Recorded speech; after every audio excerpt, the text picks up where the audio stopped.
자, 지금 오늘 의제는 뭐 큼지막한 거 두 개만 좀 짧게, 네. 큼지막한데 짧게 다룰 수밖에 없는 시간적 여유가 있네요. 자, 한미 정상회담에 일단 결과가 나왔고요. 전반적으로 한번 보죠. 일단 발표된 전문은 일단 제쳐두고 분위기는 일단 좋았던 걸로 보여요. 네, 뭐 트럼프 자신이 뭐 그레이트 케미스트리 이렇게 표현을 했고 매번 지금 정상들과의 만남에서 흥미거리로 이렇게 관전 포인트가 됐던 악수도 네. 그냥 무난하게 넘어갔고 그다음에 상당히 잘 안 보이는 장소까지도 뭐 안내를 했고 보통 2박 이상 허용하지 않는다는 뭐 블레어 하우스에서 3일을 이제 묵게 됐고 뭐 이런 등등을 보면 뭐 전반적인 분위기 이것은 뭐 양쪽 다 괜찮게 평가를 하는 그런 상황이 된 거죠. 심지어 트럼프 대통령이 선장난 같은 걸로 이렇게 문재인 대통령 이야기할 때 하트를 그려주거나 뭔가 돌출 행동이긴 한데 매우 기분이 좋았던 모양이에요.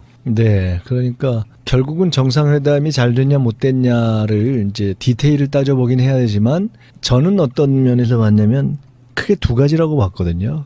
관계 설정, 그다음에 우리 한반도의 문제에 있어서의 대한민국의 역할. 그러니까 두 가지 정리하면 나머지는 뭐 사드든 북핵이든 뭐 경제 문제든 그 강론에 해당하는 거기 때문에 첫 단추가 중요한데 그것이 일단 분위기가 뭐 서로 좋게 끝나면 사실은 성공이라고 봐야 되거든요. 요거는 이렇게 분석할 수 있을 것 같아요. 트럼프도 문재인 대통령 통해서 얻어내고 싶었던 게 있었다 일단. 아 물론 당연히. 그거고 저희들이 3주 정도 전에 방송에서 그런 얘기 했거든요. 사드는 논의를 안 할 것이다.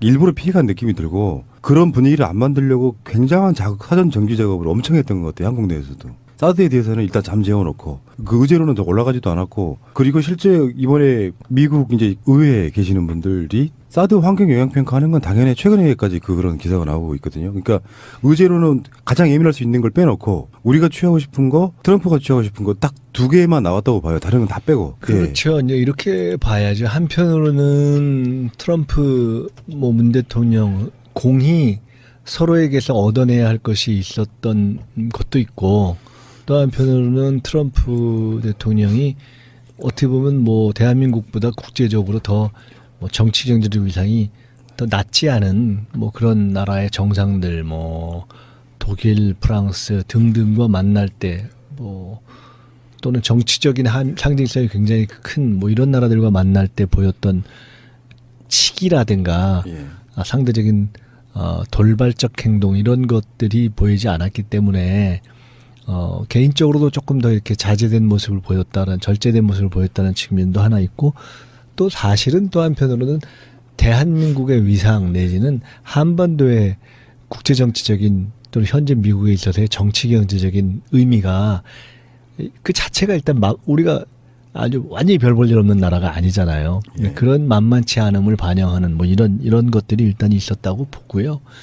각각을 쪼개서 이제 들어가 본다면은 이제 하나하나 들어가 봐야 되겠지만 사드 문제만 그러니까 저는 사전에 어땠는가, 현장이 어땠는가, 그다음에 실제 마지막 공동선언으로 표현되는 마무리가 어땠는가 이제 이렇게 쪼개볼 수 있고 이제 다만 전제해야 될 것은 실제 현장에서 당사자들만이 느낄 수 있는 감과 그렇죠. 아직은 다 확인되지 않은 당사자들이 실제 나눈 대화의 어떤 뉘앙스라든가 그런 어떤 이면 이런 것은 사실은 당사자들이 가장 정확히 판단할 수 있고 또 아직 100% 이렇게 다 드러나고 귀국 보고가 된 것이 아니어서 사실은 더 확인을 해봐야 되고 이렇게 나온 것 같고 추측을 해야 하지만 하여간 비교적 좋다고 보고요.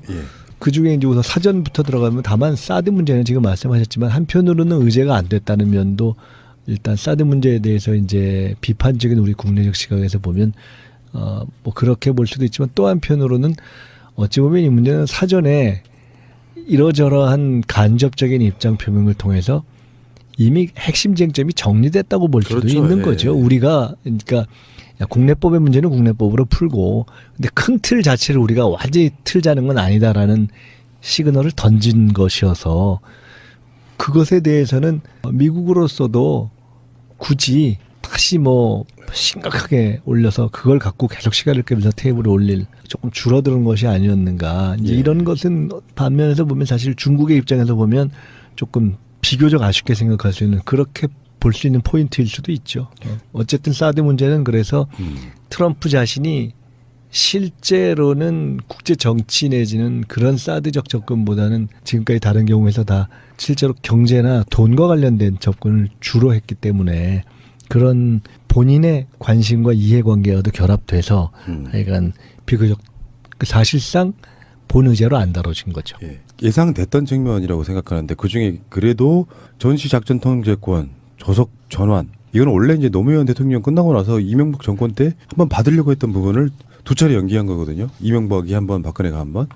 요거는 전시작전 통제권은 조만간 문재인 정권 내에 돌아올 가능성이 높아 보이는 것이고요. 실질적으로 트럼프가 요구하는 것은 사실은 FTA를 개정하자 이런 게 가장 센 것 같고요. 나머지는 문재인 대통령 입장에서 트럼프에게 북핵 문제에 대해서 좀 전향적인 자세를 가져달라. 트럼프는 알았다.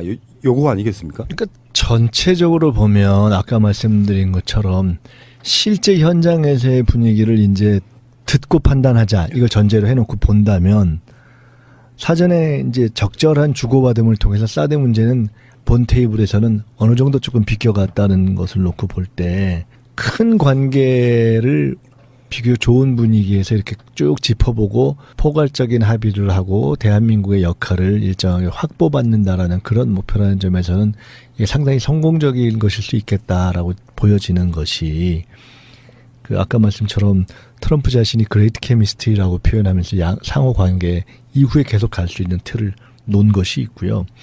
그다음에 트럼프 대통령이 뭐 이런 FTA나 방위비용 관련한 이슈를 좀 적극적으로 제기한다라고 하고 또 실제로 정상회담 들어가기 직전에 제기했음에도 불구하고 그것은 그렇다 치고 마지막에 다 끝난 뒤에 뭐 약간 시간이 걸려서 이게 뭐냐라는 그런 뭐 의문을 자아내기도 했지만 결론으로서 합의된 공동성명, 발표된 공동성명을 보면 저는 큰 틀에서 보면 우리의 외교적 전략에서의 입장이 상당히 반영된 것들이 전 대목이 눈에 많이 띄더라고요. 예를 들어 지금 말씀하신 거 별로 예측을 안 했던 가령 조건에 기초한 한국군으로의 전작권 전원이 조속히 가능하도록 이걸 뭐 영어로는 이렇게 썼더라고요. 그러니까 뭐 Transfer of Wartime Operational Control을 expeditiously, 그러니까 굉장히 신속하다는 표현을 쓴 거잖아요. 이거 별로 그렇게 예상 많이 안 한 건데 이것은 다만 그 신속한에다가 또 뭐가 붙어 있냐면 conditions based라는 말이 붙어 있단 말이에요. 조건이 맞는 한에서. 그러니까 이거는 어떻게 보면은 한국과 미국이 양쪽이 자기들이 하고 싶은 얘기를 하면서 피해갈 대목을 하나씩 다 정확하게 외교적인 언어로 건 거예요. 그러니까 이게 이런 시간이 거는 게 아주 미묘한 단어 하나의 선택에서 시간을 거는 거잖아요. 그러니까 신속하게라는 말에서 우리는 신속한 또는 전작권 전환 문제를 주권의 문제로 바라보는 입장을 살렸고 미국은 컨디션즈 베이스드라는 말을 놓으면서 그것에 시간 조정을 할 수 있고 동시에 국내적으로도 우리가 이걸 뭐 당장 꼭 하루아침에 하려는 것은 아니다라고 이렇게 단계 조정할 수 있는 것이 있었죠. 그런가 하면 그 뒤에 이제 대북 정책에 대한 것에 있어서도 한반도 비핵화라는 공동의 목표를 달성하는데 여기에 중요한 게 있어요. In a peaceful manner. 평화적인 방식으로 달성. 이런 게 굉장히 중요한 말이거든요. 사전에 때려서 뭐 현재적으로 때려서 이걸 할 수 있다라는 것을 나중에 이건 아니지 않느냐라고 주장하고 그 합의의 내용을 확인할 수 있는 중요한 내용이 뭐 이런 거죠. 이런 한 부분이죠. 이거 평화적인 방식으로 이거는 달성. 문재인 대통령이 굉장히 요구했을 문구잖아요. 미국도 한국도 북한은 적대시하지 않는다. 그래서 자연스럽게 지금 그 열어보려고 하는 그런 그런 것이 이렇게 곳곳에 담겨 있어요. 그런가 하면 여기 보면 제재가 외교의 수단이라는 점에 주목하면서 그러니까 뭐 noting sanctions are tool of diplomacy다. 그러니까 그냥 수단일 뿐이다라고 딱 지적을 해버렸단 말이에요. 제재가. 그러면서 대화의 문이 열려 있다. 이게 재밌는 것이 여기 올바른 여건 하에서 이렇게 했는데 가령 이것을 뭐 right circumstances다 이렇게 했는데 그럼 이제 여기 하면서 똑같이 그 다음에 나와 있는 거 아마 대화 얘기도 있을 거예요. 어떤 조건 하에서 대화가 열려 있다. 적대적인 정책을 취하지 않는 것이 만약에 올바른 길을 선택한다면 이렇게 했는데 그러면 어떤 때 대화를 할 거냐? 라는 것에 대해서 올바른 조건이라는 워딩을 붙였단 말이에요. 근데 이건 굉장히 다양하게 해석될 수 있는 것이고 이 확인을 해봐야 된답니다만 제가 정상회담 직후에 나온 어떤 기사에서 보니까 대통령께서 말씀하시면 예를 들어 뭐 북한이 미국인 3명을 억류한 걸 풀어준다면 그것이 올바른 조건일 수도 있다. 뭐 예를 들어 이렇게 표현했단 말이에요. 그리고 동시에 핵을 뭐 동결한다고 해서 우리가 꼭 군사훈련을 감축하겠다는 것은 아니다. 그러니까 지난번에 문정인 특보 관련해서 얘기가 됐던 해서 올바른 조건이라는 것을 붙인 것은 조건과 여건을 붙인 것은 사실은 이 말을 붙임으로써 완전히 폐기하야만 또는 폐기 약속을 해야만 대화가 가능하다라는 것에 대해서 사실은 다른 그 전략을 여기에 반영한 거예요. 이 자체가. 그리고 그것이 이렇게도 해석될 수 있다는 얘기를 대통령이 하나의 예시를 한 거예요. 그러니까 이것은 상당히 사전에 논란이 문정인 특보의 발언을 포함해서 한미 정상회담 전에 우리나라의 보수에서 또 여러 가지 얘기를 했지만 실제로는 저는 대통령이 취하고 우리가 그러니까 일관되게 햇볕 정책 이후에 취해왔던 일정하게 대화와 제재의 병행 전략 그리고 지금 완전히 폐기가 된 것을 전제로 해서만 대화할 수 있다라는 이명박근혜의 전략과 다른 소위 접근법 이거를 지금 반영한 거죠. 문재인 대통령이 굉장히 영리얘기요. 외교라고 하는 게 상대에 대한 존재감을 굉장히 부각시켜 주면서 기분 맞춰 주면서 얻어내는 거잖아요. 예. 이런 느낌이었어요. 대국의 임금님께서 뭘 북한 같은 그런 애들 신경을 쓰십니까? 그건 우리한테 맡기세요. 그리고 그래서 지금 여기 전문에도 그렇게 나오거든요. 트럼프 대통령은 한반도의 평화 통일 환경을 조성하는 데 있어서 대한민국의 주도적 역할을 지지하였다. 이거 굉장히 중요한 거죠. 그러니까 주도적 역할을 여기다 그야말로 리딩 롤 이렇게 써놨단 말이에요. 그리고 이것은 우리 경험에서도 예를 들어 미국이 약간 유화적으로 대화로 나가려고 해도 우리가 노하면 안 됐던 경험이 있고요. 그건 YS 때도 그랬고 박근혜 이명박 때도 그랬고 그런가 하면 미국이 세게 약간은 좀 압박으로 나가려고 할 때도 우리가 그러지 말고 대화로 갑시다 라고 하면 오히려 역으로 그렇게 했던 그러니까 클린턴이 좀 대화로 가려고 할 때 우리가 노해서 막았던 적도 있고 부시가 밀어붙이려고 할 때 우리가 말로 합시다 라고 해서 역으로 갔던 이런 경험이 있어서 원래 이게 맞는 거예요. 한반도 정책은 우리가 일정한 방향을 가지고 정보를 가지고 채널을 가지고 풀어가면 결국은 한국의 주도권을 갖고 갈 수밖에 없다라는 것이 논리적으로도 맞고 외교적 명분으로 맞고 역사적으로 검증이 이미 된 반대 이게 최근에 이명박근혜 거치면서 이 보수 정권에서 다 그 외교적 주도성도 잃고 실리도 잃고 했던 것이 문제인 거죠. 근데 이거를 찾아오는 것이 어떻게 보면 가장 중요한 이것이 당장 말로 하나만 되는 건 아니지만 말로라도 그리고 말부터 이런 것들을 명료하게 하는 것이 굉장히 중요하잖아요. 그래서 전 이런 점들을 포함해서 아까 말씀드리고 지적했던 것들을 놓고 보면 큰 틀에서는 저는 상당히 선방이라는 표현보다도 더 전략적인 목표점들을 잘 찍어낸 그러한 정상회담이었을 것으로 확인될 가능성이 높다. 그런데다가 이제 저쪽에서 공세가 나온 소위 한미 무역 관계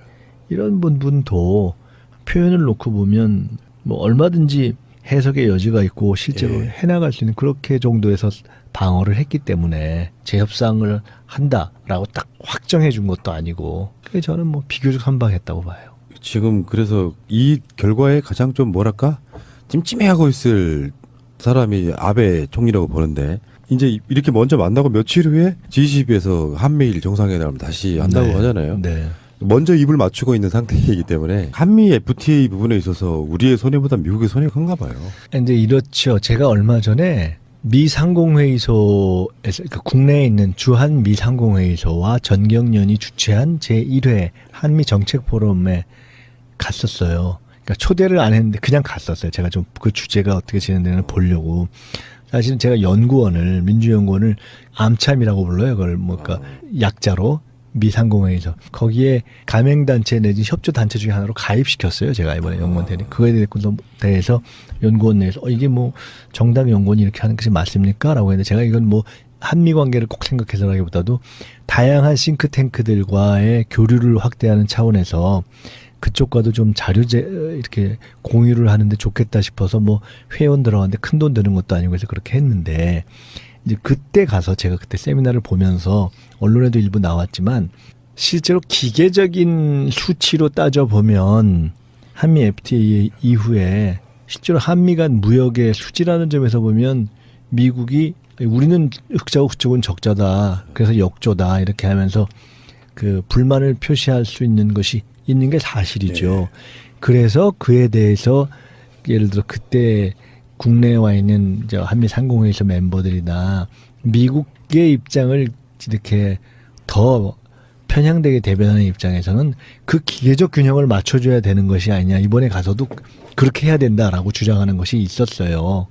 그렇긴 한데, 근데 실제로는 꼭 그건 그렇게 볼 일은 아니죠. 왜냐하면 한미 FTA가 없었다 해도 무역 수지는 저 미국이 계속 적자일 수가 있는 거예요. 그러니까 한미 FTA가 없었을 경우와 있었을 경우에 미국 측에서의 적자가 더 늘어나냐 아니냐를 따져봐야 되는 것이 논리적으로 맞고, 그러니까 예. 지금 현재 적자냐 흑자냐를 따지는 것이 아니라 맞고, 그렇게 아니 각자 무슨 다른 특별히 억지로 맞춰주는 수지가 아닌데 예.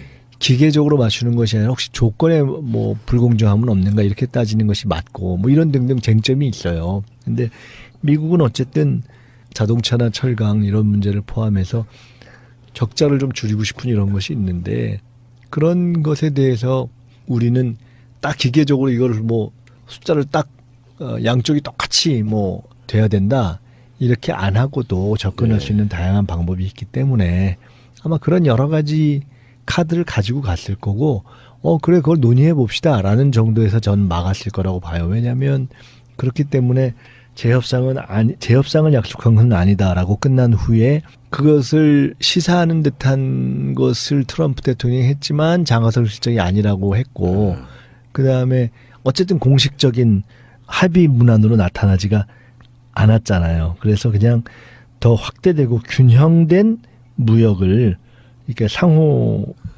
공정한 뭐 조치와 상호의 이익을 높이는 방향으로 하자라는 정도로 이 또한 상당히 원칙적이고 포괄적인 틀에서 정리된 거거든요. 뭐 이거는 이제 서로 협상하는 거죠, 뭐. 여기는 트럼프가 노렸던 건 두 가지 같아요. 자기가 당선되는 국민들이 자기한테 원하는 거. 트럼프는 계속해서 이제 그걸 국가 이익을 좀 이야기하는데 한미 FTA를 이야기하면 되게 많이 꼬일 것 같으니까 일단 전제만 세워놓고, 사실은 기업인들의 투자가 더 목적이었을 수도 있어요. 그것도 있고 실제로 이제 뭐 지금 다른 나라와 사전에 했던 경우를 보면은 뭐 그 트위터 네. 이걸 통해서 지금 어디가 우리나라에 들어와서 공장을 짓기로 했습니다. 뭐 이렇게 해서 그냥 꼼짝 못하게 짓게 한다든가 기정사실로 한다든가 뭐 그런 거 있잖아요. 그러니까 자기가 원하는 일종의 사업가로서 딱 바라는 게 있는 거고, 그것에 초점을 맞춘 걸 하겠죠. 예.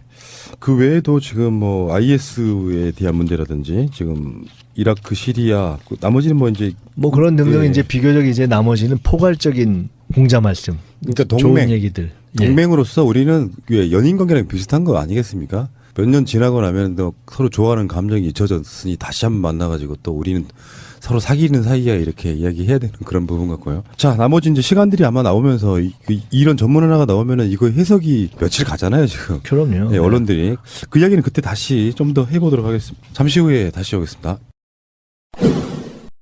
자, 지금 오늘 의제는 뭐 큼지막한 거 두 개만 좀 짧게, 네. 큼지막한데 짧게 다룰 수밖에 없는 시간적 여유가 있네요. 자, 한미 정상회담에 일단 결과가 나왔고요. 전반적으로 한번 보죠. 일단 발표된 전문은 일단 제쳐두고 분위기는 일단 좋았던 걸로 보여요. 네, 뭐 트럼프 자신이 뭐 그레이트 케미스트리 이렇게 표현을 했고, 매번 지금 정상들과의 만남에서 흥미거리로 이렇게 관전 포인트가 됐던 악수도 네. 그냥 무난하게 넘어갔고, 그 다음에 상당히 잘 안 보이는 장소까지도 뭐 안내를 했고, 보통 2박 이상 허용하지 않는다는 뭐 블레어 하우스에서 3일을 이제 묵게 됐고, 뭐 이런 등등을 보면 뭐 전반적인 분위기, 이것은 뭐 양쪽 다 괜찮게 평가를 하는 그런 상황이 된 거죠. 심지어 트럼프 대통령이 선장난 같은 걸로 이렇게 문재인 대통령 이야기할 때 하트를 그려주거나 뭔가 돌출 행동이긴 한데 매우 기분이 좋았던 모양이에요.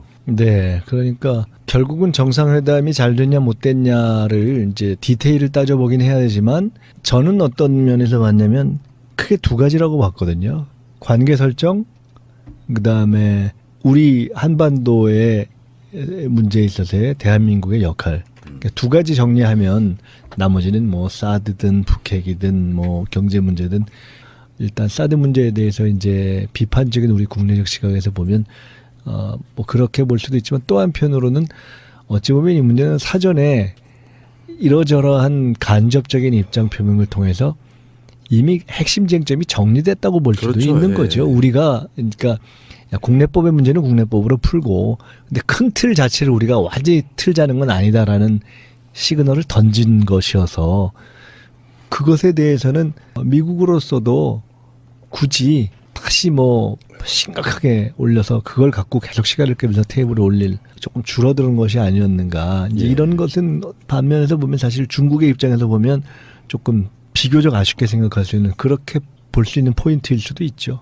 어쨌든 사드 문제는 그래서 트럼프 자신이 실제로는 국제 정치 내지는 그런 사드적 접근보다는 지금까지 다른 경우에서 다 실제로 경제나 돈과 관련된 접근을 주로 했기 때문에 그런 본인의 관심과 이해관계와도 결합돼서 하여간 비교적 사실상 본의제로 안 다뤄진 거죠. 예. 예상됐던 측면이라고 생각하는데 그중에 그래도 전시작전 통제권 조속 전환 이건 원래 이제 노무현 대통령 끝나고 나서 이명박 정권 때 한번 받으려고 했던 부분을 두 차례 연기한 거거든요. 이명박이 한 번, 박근혜가 한 번. 요거는 전시작전 통제권은 조만간 문재인 정권 내에 돌아올 가능성이 높아 보이는 것이고요. 실질적으로 트럼프가 요구하는 것은 사실은 FTA를 개정하자 이런 게 가장 센 것 같고요. 나머지는 문재인 대통령 입장에서 트럼프에게 북핵 문제에 대해서 좀 전향적인 자세를 가져달라. 트럼프는 알았다. 요거 아니겠습니까? 그러니까 전체적으로 보면 아까 말씀드린 것처럼 실제 현장에서의 분위기를 이제 듣고 판단하자 이걸 전제로 해놓고 본다면 사전에 이제 적절한 주고받음을 통해서 사드 문제는 본 테이블에서는 어느 정도 조금 비껴갔다는 것을 놓고 볼 때 큰 관계를 비교적 좋은 분위기에서 이렇게 쭉 짚어보고 포괄적인 합의를 하고 대한민국의 역할을 일정하게 확보받는다라는 그런 목표라는 점에서는 이게 상당히 성공적인 것일 수 있겠다라고 보여지는 것이 그 아까 말씀처럼 트럼프 자신이 그레이트 케미스트리라고 표현하면서 상호 관계 이후에 계속 갈 수 있는 틀을 놓은 것이 있고요. 그다음에 트럼프 대통령이 뭐 이런 FTA나 방위비용 관련한 이슈를 좀 적극적으로 제기한다라고 하고 또 실제로 정상회담 들어가기 직전에 제기했음에도 불구하고 예. 그것은 그렇다 치고 마지막에 다 끝난 뒤에 뭐 약간 시간이 걸려서 이게 뭐냐라는 그런 뭐 의문을 자아내기도 했지만 그 강론에 해당하는 거기 때문에 첫 단추가 중요한데 그것이 일단 분위기가 뭐 서로 예.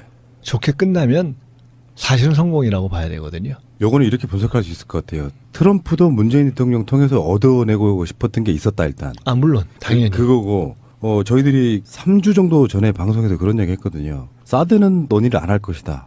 일부러 피해간 느낌이 들고 그런 분위기를 안 만들려고 굉장한 사전 정기 작업을 엄청 했던 것 같아요. 한국 내에서도. 사드에 대해서는 일단 잠재워놓고 그 의제로는 더 올라가지도 않았고 그리고 실제 이번에 미국 이제 의회에 계시는 분들이 사드 환경 영향 평가하는 건 당연히 최근에까지 그런 기사가 나오고 있거든요. 그러니까 의제로는 가장 예민할 수 있는 걸 빼놓고 우리가 취하고 싶은 거 트럼프가 취하고 싶은 거 딱 두 개만 나왔다고 봐요. 다른 건 다 빼고. 그렇죠. 이제 이렇게 봐야죠. 한편으로는 트럼프 뭐 문 대통령 공히 서로에게서 얻어내야 할 것이 있었던 것도 있고 또 한편으로는 트럼프 대통령이 어떻게 보면 뭐 대한민국보다 국제적으로 더 뭐 정치 경제적 위상이 더 낮지 않은 뭐 그런 나라의 정상들 뭐 독일, 프랑스 등등과 만날 때 뭐 또는 정치적인 상징성이 굉장히 큰 뭐 이런 나라들과 만날 때 보였던 치기라든가 예.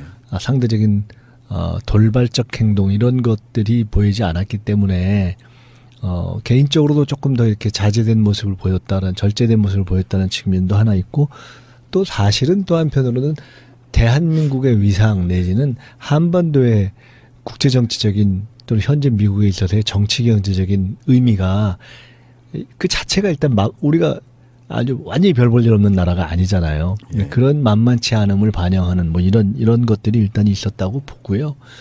각각을 쪼개서 이제 들어가 본다면은 이제 하나하나 들어가 봐야 되겠지만 사드 문제만 그러니까 저는 사전에 어땠는가, 현장이 어땠는가, 그다음에 실제 마지막 공동선언으로 표현되는 마무리가 어땠는가 이제 이렇게 쪼개볼 수 있고 이제 다만 전제해야 될 것은 실제 현장에서 당사자들만이 느낄 수 있는 감과 예, 그렇죠. 아직은 다 확인되지 않은 당사자들이 실제 나눈 대화의 어떤 뉘앙스라든가 그런 어떤 이면 이런 것은 사실은 당사자들이 가장 정확히 판단할 수 있고 또 아직 100% 이렇게 다 드러나고 귀국 보고가 된 것이 아니어서 사실은 더 확인을 해봐야 되고 이렇게 나온 것 갖고 추측을 해야 하지만 하여간 비교적 좋다고 보고요. 예. 그중에 이제 우선 사전부터 들어가면 다만 사드 문제는 지금 말씀하셨지만 한편으로는 의제가 안 됐다는 면도